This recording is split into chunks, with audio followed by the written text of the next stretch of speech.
So yun, magandang araw na naman sa atin mga kumare at mga kumpare. Ang lulutuin naman natin ngayon ay isdang uwas, paksiw. Itong isdan to uwas kung tawagin dito. Depende sa inyo kung anong tawag sa inyo dyan. Dito kasi yun ang tawag dyan. Yan nga pala yung isdang malalapad. Yan. So yan, tara, gaya tayo ng bawang. Bawang sibuyas lang naman yan mga kumare at mga kumpare.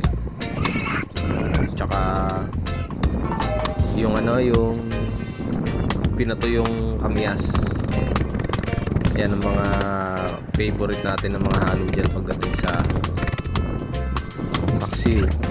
Tsaka luya, syempre hindi mawala yung luya natin dyan mga kumare at mga kumpare. Patanggal ng konting lansa.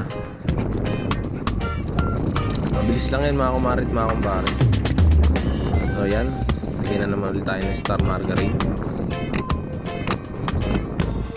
Tapos sa ilalim syempre sibuyas, bawang, tsaka natin papatong yung isdang uwas.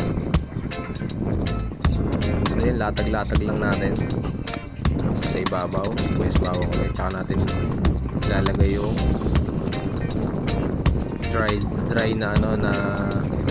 na dito, kamyas. Yan, soyo, simuka,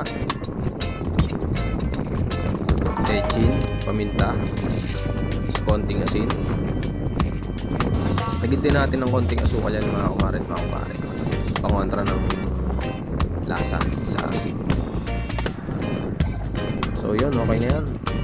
Pagka nalagay na natin lahat, takpan lang natin yan. So yan, ayos na mga kumare at mga kumpare. Maraming salamat.